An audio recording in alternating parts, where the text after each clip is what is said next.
Olá, boa noite. Boa noite. Presidente Jair Bolsonaro escolhe o professor e pastor presbiteriano Milton Ribeiro como novo ministro da Educação. Governador João Dória prorroga a quarentena no estado de São Paulo até o dia 30. E você vai ver também. Operação policial que investiga fraudes na compra emergencial de respiradores prende o ex-secretário de Saúde do Rio, Edmar Santos. Justiça quebra o sigilo bancário de empresas ligadas à cervejaria Baker por suspeita de ocultação de patrimônio. 2 empresários ligados ao Movimento Brasil Livre são presos acusados de sonegar mais de 400 milhões de reais. E vem aí a nova gasolina do Brasil. Ela rende mais, polui menos, mas é mais cara. O ex-secretário estadual de Saúde do Rio, Edmar Santos, foi preso hoje.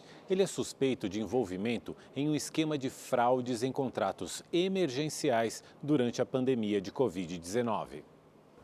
O ex-secretário Edmar Santos foi preso em seu apartamento em Botafogo, zona sul do Rio. Agentes do Ministério Público Estadual chegaram cedo na residência e ficaram no local por mais de 4 horas. Em seguida, Edmar foi levado para a delegacia fazendária na cidade da polícia para prestar depoimento. Com um casaco e boné, ele escondeu o rosto e não quis falar com a imprensa. Sobre transparência, secretário, por que o senhor não quer falar agora? Por ser tenente-coronel da Polícia Militar, o ex-secretário ficará na unidade prisional da PM em Niterói, na região metropolitana. De acordo com o Ministério Público, Edmar Santos fazia parte do esquema criminoso que fraudou contratos de compra de respiradores pulmonares durante a pandemia de Covid-19. O MP pediu a prisão do ex-secretário por acreditar que, em liberdade, ele poderia destruir provas e ameaçar testemunhas. No início da semana, a Justiça determinou a quebra do sigilo bancário e o bloqueio dos bens do ex-secretário. Neste mesmo dia, ele participou de uma sessão virtual feita pela Comissão de Fiscalização de Gastos para o Combate à Pandemia da Assembleia Legislativa do Rio, mas se recusou a responder às perguntas. Fui expressamente orientado pelos meus advogados que, por hora, eu utilizo o direito de silêncio.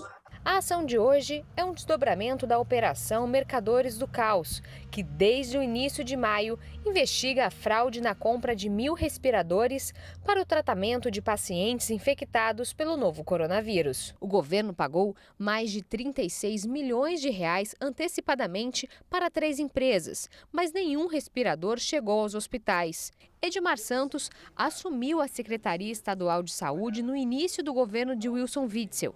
Em maio deste ano, foi exonerado da pasta após as denúncias de irregularidades. Chegou a ser nomeado para um cargo de secretário extraordinário, mas pediu demissão após a Justiça suspender a nomeação. Ele vai responder pelos crimes de organização criminosa e peculato. A defesa de Edmar Santos afirmou por telefone que não iria se manifestar sobre a prisão. A quantidade de drogas apreendida até agora nas rodovias de Minas Gerais já é maior do que em todo o ano passado. Na madrugada de hoje, os policiais encontraram mais de 600 quilos de maconha em uma caminhonete. As dezenas de tabletes de maconha estavam na carroceria. O motorista fugiu por um matagal depois de abandonar o veículo às margens da rodovia durante perseguição policial. A ocorrência foi na BR-262 em Betim, na Grande BH. Ainda segundo a PRF, o carro havia sido roubado. A droga e a caminhonete foram encaminhadas para a Polícia Federal de Belo Horizonte. Na rodovia Fernão Dias, também em Betim, 2 homens e uma mulher foram presos transportando 21 quilos de cocaína pura. A droga estava escondida em um fundo falso no painel do carro e foi localizada com a ajuda de um cão farejador. O volume de cocaína apreendido nas rodovias federais que cortam Minas no primeiro semestre de 2020 foi quase 3 vezes maior do que todo o ano passado. 1.753 quilos contra 676 quilos em 2019.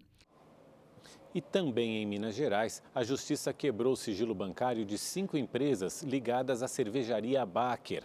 A decisão é parte do processo que investiga as mortes e intoxicações causadas pela empresa.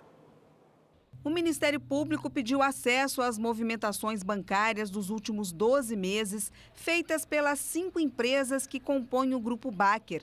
Advogados das vítimas acusam a cervejaria de fazer transações para simular dificuldades financeiras e também ocultar o real patrimônio do grupo. Os promotores vão investigar se houve alguma manobra feita pelos sócios. Desde fevereiro, os donos alegam não ter condições para arcar com o tratamento das vítimas. 7 das 29 pessoas intoxicadas morreram após a ingestão da cerveja Belo Horizontina. A polícia já concluiu a primeira investigação e comprovou que havia vazamentos em tanques da fábrica. 11 pessoas ligadas à cervejaria Baker foram indiciadas. Entre os crimes estão lesão corporal, contaminação de produto alimentício e homicídio. A Baker disse que não vai comentar o assunto por se tratar de uma decisão judicial. O depoimento do governador do Rio de Janeiro, Wilson Witzel, à Polícia Federal, que seria realizado hoje, foi suspenso por determinação do Superior Tribunal de Justiça. O governador e a mulher dele, Helena Witzel, seriam ouvidos sobre irregularidades nos gastos na área da saúde voltados ao combate à Covid-19. Ontem, o governador prestou depoimento à Polícia Federal sobre a atuação da polícia no combate ao crime no estado.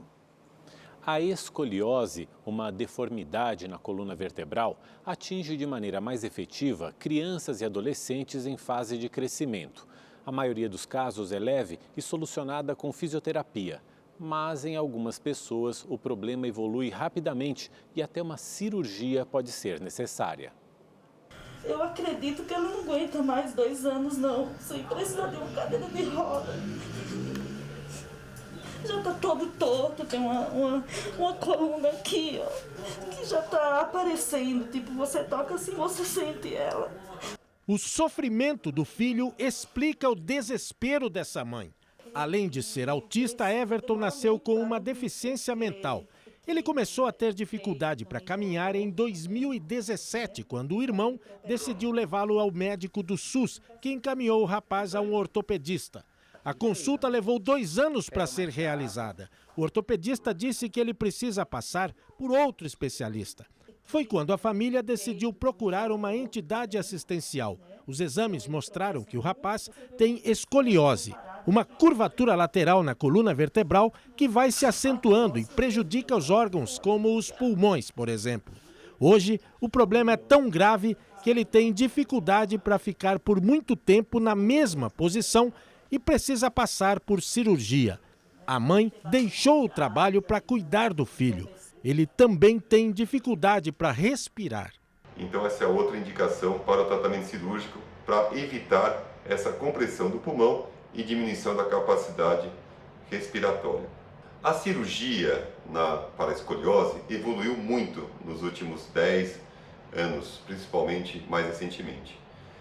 Os instrumentais para a correção melhoraram bastante. Um dos momentos difíceis para a dona Maria de Lourdes e os filhos foi quando ela levou o Everton para uma consulta médica numa associação de apoio a pessoas com deficiência. Um médico disse para ela que o tratamento custaria em torno de 200 a 250 mil reais, que não tem cobertura pelo sistema público de saúde e que a família não teria condições de arcar com as despesas. Dona Maria de Lourdes tem medo de perder o filho. Nesse momento, o que eu mais peço na minha vida é essa cirurgia do meu filho. Porque não é fácil ver ele sofrendo, não é fácil. Ele não entende, ele grita demais e sofre demais, quase morre com falta de ar, não consegue comer nada, né? Em nota, a Secretaria Municipal da Saúde de São Paulo informou que o problema do Everton é acompanhado por profissionais de uma unidade básica de saúde e de um hospital de especialidades. Disse também que a solicitação de consulta com especialista para indicação de cirurgia foi inserida no sistema de gestão de vagas do município, que segue em ordem cronológica e de prioridade clínica. A Secretaria não respondeu porque houve tanta demora, 2 anos, para a marcação da primeira consulta. 9 regiões do estado de São Paulo avançaram no plano de reabertura das atividades econômicas. Para o governador João Dória, houve estabilização no número de casos confirmados e de mortes pela Covid-19. Mesmo assim, ele pediu cautela à população e, mais uma vez, prorrogou a quarentena. A quarentena no estado de São Paulo segue até o dia 30 de julho. É a 6ª prorrogação desde o início da pandemia. Iniciamos uma nova fase na luta contra a pandemia, que marca gradualmente, de forma segura, o retorno à normalidade. Uma fase que resgata a nossa esperança e alimenta o nosso otimismo. A estabilização de casos e mortes já dura 2 semanas. Ainda na coletiva, no Palácio dos Bandeirantes, a atualização da mudança das fases do Plano São Paulo. Baixada Santista e Registro passam para a fase amarela. Permanecem na fase vermelha, que é a mais restrita, apenas as regiões de Campinas, Franca, Araçatuba e Ribeirão Preto. É fundamental dizer também que as regiões que seguem na fase vermelha estão tendo investimento do governo do estado, um trabalho em parceria com as gestões municipais para aumentar a sua capacidade hospitalar. A partir do próximo dia 20, começa a seleção dos 9.000 voluntários que vão receber a vacina produzida pela China em parceria com o Instituto Butantan. O prefeito da capital, Bruno Covas, deu mais detalhes sobre os critérios de reabertura dos parques e academias, que começa na próxima segunda-feira. Inclusive, a gente lembra a população que for frequentar o parque, se puder levar água de casa, alguns banheiros que não é possível respeitar o isolamento também serão fechados. É obrigatório a utilização de máscaras. Os permissionários que vendem alimentos também voltam a funcionar, claro, respeitado o protocolo sanitário de restaurantes. Bruno Covas também anunciou uma busca ativa por infectados pelo novo coronavírus em 14 distritos com maior incidência da doença. Qualquer notificação de uma pessoa sintomática ou que tenha testado positivo, alguém da UBS mais próxima vai visitar a casa dessa pessoa. Não dá para aceitar que na cidade de São Paulo a classe E sofra 3 vezes mais com a doença do que a classe A, que é o que mostra esse último inquérito feito pela prefeitura. No Espírito Santo, uma senhora de 107 anos venceu a Covid-19 e não precisou ir para a UTI. Hoje foi dia de festa para a família da dona Maria Juscelina, de 107 anos. Ela foi internada com Covid-19 no início do mês em um hospital particular em Vila Velha, no Espírito Santo. Hoje, dona Maria voltou para casa. A despedida da equipe de enfermeiros e médicos foi cheia de carinho e emoção. Nós tivemos todo o carinho, o cuidado, tanto de enfermagem como o cuidado emocional da avó também, uma pessoa lúcida, uma pessoa maravilhosa, né, vó?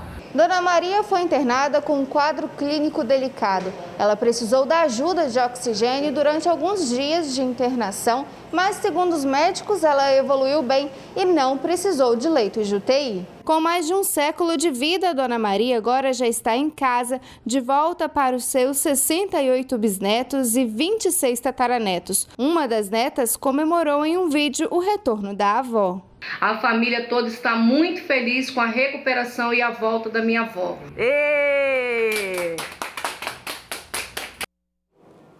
E aqui na programação da Rede TV você tem ainda mais chances de ganhar prêmios no Festival de Prêmios Pote de Ouro. De segunda a sábado você pode ganhar smartphones e smart TVs em nossos sorteios. E aos domingos no Encrenca tem a chance de levar para casa R$50 mil em barras de ouro. Se você já era assinante, continua concorrendo e ganha automaticamente um cupom para participar dos novos sorteios. Mas caso ainda não tenha feito a sua assinatura, ainda dá tempo. Acesse redetvplus.com.br ou aponte a câmera do seu celular para o QR Code aqui na sua tela e boa sorte! A máscara já faz parte do dia a dia dos brasileiros, virou uniforme. Em São Paulo, a multa para quem não usar é salgada, mais de R$500. Pois é, por enquanto ninguém foi multado, mas os agentes da Vigilância Sanitária estão nas ruas fiscalizando e orientando a população. Existem aqueles que fazem a própria máscara. Como eu trabalho com confecção, então a gente pega os tecidos que sobra e faz. Tem quem busca praticidade. Máscara descartável, mais seguro, né? Usa 4 horas, joga fora e já coloca outra. E quem não usa a proteção? Tá cometendo quase um crime, né? Pode não ser crime, mas em São Paulo, quem for flagrado sem o acessório paga multa. R$ 525 para pessoas físicas e R$ 5.025 para estabelecimentos comerciais. Uma semana depois do decreto entrar em vigor, o município de São Paulo não aplicou nenhuma autuação. A fiscalização é feita pela Vigilância Sanitária. Por enquanto, os agentes estão orientando e conscientizando sobre o uso correto da máscara. Inclusive, os estabelecimentos devem sinalizar com cartazes como esse sobre a obrigatoriedade. A ausência do aviso também gera multa de R$ 1.380. E os especialistas alertam: a máscara salva vidas, mas deve ser usada de forma correta e, claro, associada a outras medidas de prevenção. A máscara, ela não tem que ser um escudo que a pessoa usa para ir para um ambiente extremamente cheio, em que não se esteja respeitando o distanciamento social. Ela é uma das medidas que tem que ser adotadas em conjunto a pessoa evitar esses ambientes muito cheios. Gostando ou não, a máscara vai fazer parte do visual por um bom tempo. E em São Paulo é melhor entrar na moda, para não ter prejuízo. No Rio de Janeiro também tem multa para quem for flagrado sem máscara. O valor começa em R$ 106. Em um mês já foram registradas quase 1.300 infrações. Imagens gravadas com o celular mostram um homem sendo imobilizado por guardas municipais na zona oeste da cidade. Ele se recusou a colocar a máscara e a fornecer o documento de identidade. O homem tentou fugir e foi imobilizado com uma pistola de eletrochoque. Depois ele foi levado ao hospital e, em seguida, à delegacia. O Brasil registrou hoje mais de 1.078.000 recuperados da Covid-19, segundo o Ministério da Saúde. Outras 651.000 pessoas seguem em acompanhamento. O país acumula mais de 70.000 mortes provocadas pelo vírus. O presidente Jair Bolsonaro anunciou no final da tarde o professor Milton Ribeiro como novo ministro da Educação. Vamos direto a Brasília conversar com a repórter Caroline Aguiar. Boa noite, Carol. Qual é o perfil do novo ministro? Boa noite, Mauro. Boa noite, Amanda. Bom, Milton Ribeiro é doutor em Educação pela Universidade de São Paulo e mestre em Direito pela Universidade Mackenzie, da qual, inclusive, ele faz parte do Conselho Deliberativo. Ribeiro é evangélico e pastor da Igreja Presbiteriana de Santos, em São Paulo. Ele também já conhece, de certa forma, a estrutura do governo, porque é membro do Conselho de Ética da Presidência da República. É importante a gente relembrar que, desde a demissão de Abraham Weintraub em junho, o Ministério da Educação vivia um certo vazio de comando, já que o primeiro escolhido para o cargo pelo presidente Jair Bolsonaro, o professor Carlos Alberto Decotelli, foi nomeado, mas deixou a pasta sem nem tomar posse. A nova escolha foi feita em meio a muita pressão de várias alas do governo, que têm propostas diferentes para a pasta. Então, é nesse cenário de instabilidade que Ribeiro vai assumir o MEC. A nomeação dele já foi publicada no Diário Oficial da União, mas assumir definitivamente o cargo, ele ainda precisa tomar posse, o que se espera que aconteça nos próximos dias. Caroline Aguiar, de Brasília, para o Rede TV News. Obrigada, Carol. 3 dias após confirmar que está com Covid-19, o presidente Bolsonaro continua trabalhando do Palácio da Alvorada, residência oficial da Presidência da República. O presidente Jair Bolsonaro passou toda sexta-feira aqui no Palácio da Alvorada sem muitos compromissos oficiais. À tarde, Bolsonaro realizou apenas uma videoconferência com o ministro da Secretaria-Geral da Presidência da República, Jorge Oliveira, e foi visto nas dependências do Palácio falando ao telefone. Foi publicada hoje no Diário Oficial da União uma medida provisória que abre um crédito de R$ 3 bilhões para o pagamento do auxílio financeiro para o setor cultural. A MP tem validade imediata, mas precisa da aprovação do Congresso. A lei que instituiu o auxílio foi sancionada pelo presidente no final do mês passado e prevê o pagamento de 3 parcelas de R$ 600 para os trabalhadores da cultura e um subsídio para empresas do setor. Um dia depois de conversar com investidores internacionais, o vice-presidente da República e presidente do Conselho da Amazônia, Hamilton Mourão, participou hoje de uma videoconferência com empresários brasileiros. De acordo com Mourão, foi feito um pedido para que o Brasil implemente o Acordo de Paris, que busca combater o aquecimento global. Todos eles colocam a questão de que a gente tem que ter uma meta, né? A meta de desmatamento, qual é? Nós temos que reduzir o desmatamento ao mínimo aceitável, né? E, obviamente, né, as pessoas também entenderem que não pode mais desmatar. Hoje, para mim, é uma leviandade eu chegar e dizer assim, não, eu vou cortar em 50% o desmatamento, né? Se eu não tenho meios para dizer isso hoje. Então, eu prefiro que a gente consiga terminar o nosso planejamento e eu dizer que daqui até 2022... a cada semestre, vamos dizer assim, eu vou reduzindo em X%, até chegarmos no ponto aceitável. A Polícia Civil de São Paulo prendeu, na manhã de hoje, 2 empresários ligados ao MBL, o Movimento Brasil Livre, por suspeita de sonegação fiscal de mais de 400 milhões de reais. Durante a Operação Juno Moneta, realizada em conjunto entre a Polícia Civil, a Receita Federal e o Ministério Público de São Paulo, foram presos temporariamente Alessander Mônaco Ferreira e Carlos Augusto de Moraes Afonso, conhecido como Luciano Ayan. As investigações apontam que os 2 empresários têm ligação com os movimentos Brasil Livre e Renovação Liberal e são suspeitos de lavagem de dinheiro e ocultação de patrimônio. Segundo o Ministério Público, a família Ferreira dos Santos, criadora do MBL, deve cerca de 400 milhões de reais em impostos federais, dívida que pode estar relacionada com os empresários. Em nota, o MP diz que os envolvidos construíram efetiva blindagem patrimonial composta por um número significativo de pessoas jurídicas, tornando o fluxo de recursos extremamente difícil de ser rastreado. Aponta a confusão jurídica empresarial entre as empresas MBL e MRL, recebimento de doações de forma suspeita por plataforma online de pagamento, constituição e utilização de diversas empresas em irregularidades fiscais. Sobre Alessander Mônaco Ferreira, destaca a movimentação financeira extraordinária e incompatível, sociedade em 2 empresas de fachada e cargo no governo de São Paulo para gerenciar tarefas de eliminação de documentos públicos.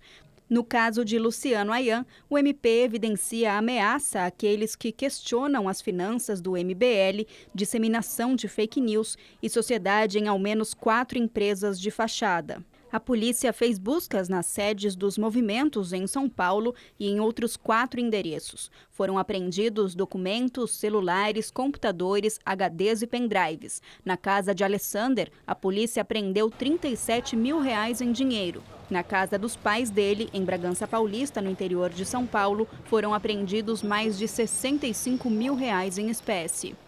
Em nota, o MBL disse que Alessander e Luciano Ayan nunca fizeram parte do movimento, que não existe confusão empresarial com o MRL, que tem registro de pessoa jurídica, ao contrário do MBL, que é uma marca do movimento Renovação Liberal. Diz ainda sobre a acusação de ocultamento de doações que, sob o aspecto lógico, seria impossível realizar qualquer espécie de ocultação e simulação fiscal por uma plataforma pública e com quantias pífias.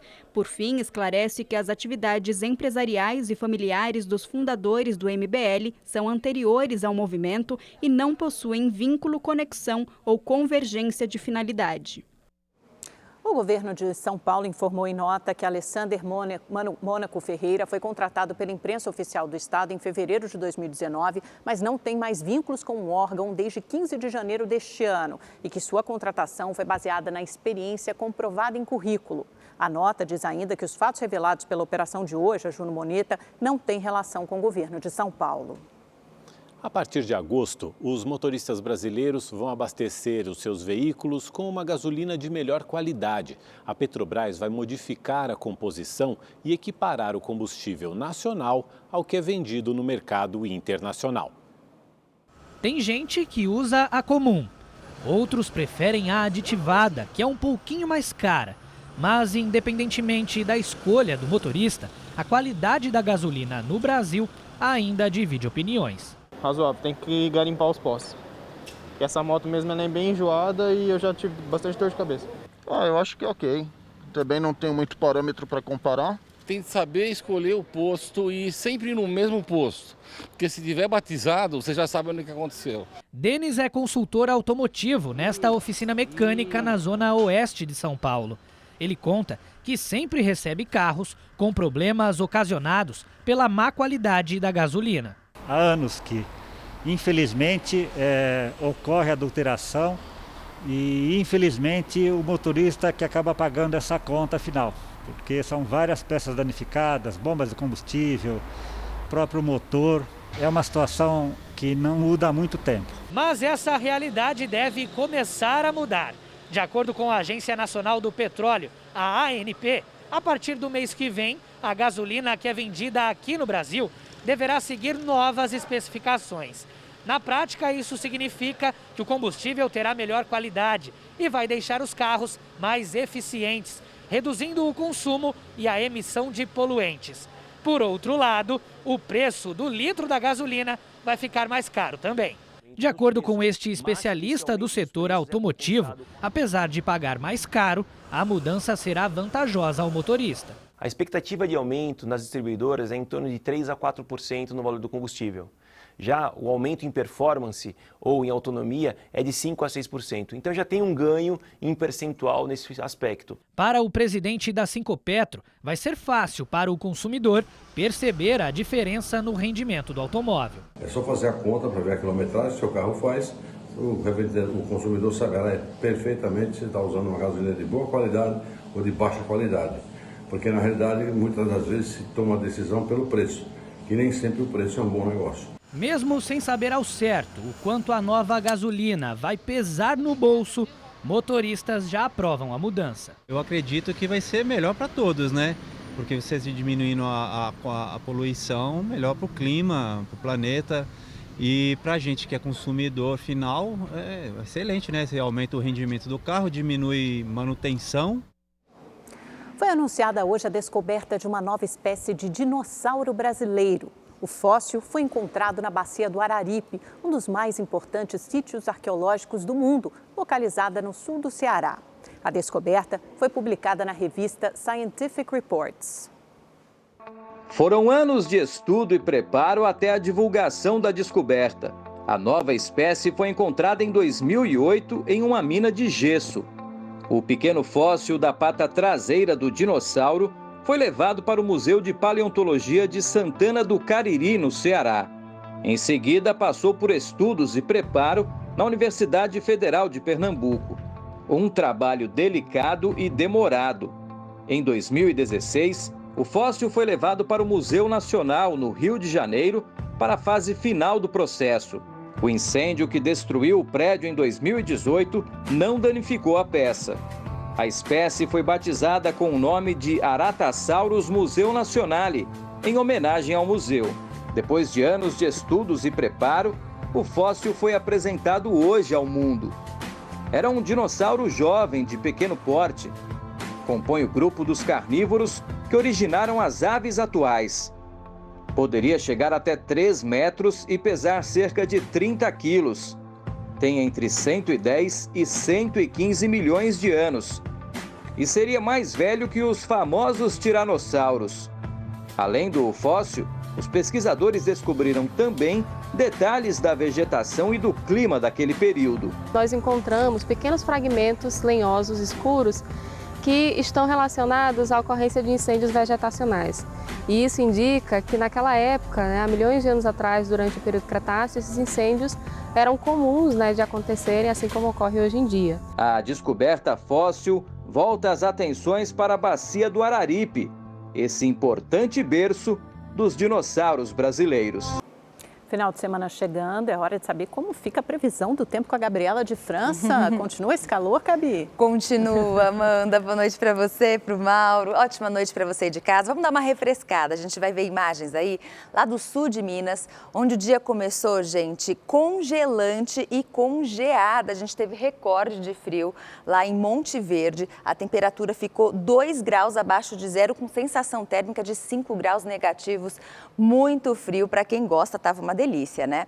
Mas olha, os próximos dias aí no Sudeste as temperaturas sobem mais, o sol aparece em toda a região, com sol forte à tarde, esquenta bem, a máxima chega aos 26 graus em São Paulo e Belo Horizonte, mas ainda vai fazer friozinho pela manhã e à noitinha, com mínima de 15 graus, mais frio na região serrana, ali em Campos do Jordão, mínima de apenas 9 graus. No Rio de Janeiro, gente, final de semana deve ser de muito sol e calor, temperaturas perto de 30 graus e olha, nem adianta querer se refrescar na praia, porque as praias estão fechadas aí para os banhistas por causa da pandemia. E o clima vai ser assim em praticamente todo o Brasil, muito sol, calor. A gente tem aí algumas pancadas de chuva apenas aqui no extremo norte, chuva mais leve, isolada na costa leste do Nordeste, mas o que vai predominar mesmo ainda é o ar seco, que impede a entrada aí de nuvens de chuva, mantém um tempo aberto, firme, ensolarado e tem alerta para baixa umidade do ar. Tempo muito seco aqui pelo interior do Brasil e quente também, viu? Em Palmas, o dia já começa com mínima de 24 graus, bastante abafado, depois chega aos 35 graus. Mesma coisa aqui em Cuiabá, bem diferente do sul do Brasil. Porto Alegre, mínima de 10, não passa dos 18 graus. E lá no sul do Brasil, além das temperaturas mais baixas, tem previsão de chuva, tudo por causa de uma nova frente fria que está aí avançando em direção à região, mas é uma chuva que não deve ser tão intensa, volumosa. O sol aparece aí na maior parte do dia, viu? Vocês viram aí, então, final de semana com jeitinho aí de verão, né, gente? Bem, ensolarado, nada muda, né? Continua igual. Bastante quente. Uma ótima noite para vocês. Aproveite o final de semana e até segunda-feira. Tchau, tchau. O desemprego no Brasil teve a primeira queda depois de 4 semanas de alta. De acordo com o IBGE, a terceira semana de junho registrou 100 mil desempregados a menos do que a semana anterior. Mas em comparação com a primeira semana de maio, houve alta de quase 2 milhões de desempregados no país. E a queda de 0,9% no volume dos serviços prestados em maio, na comparação com abril, vem na contramão de outros indicadores econômicos que mostram a retomada da atividade. Veja com a nossa analista de economia, Salete Lemos. Olá, boa noite a todos. No resumo da semana, destaque para os indicadores econômicos.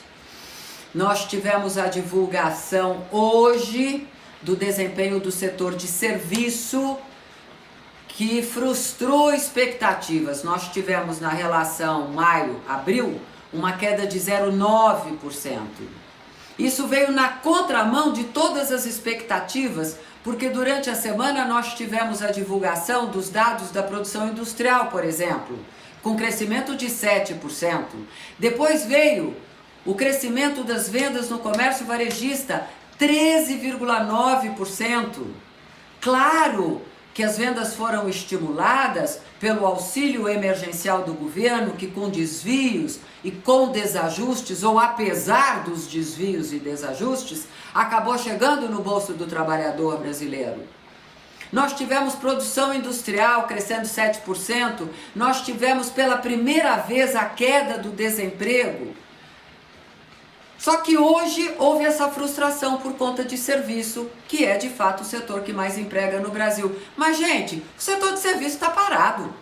Não dá para nós termos uma dimensão de desempenho ainda.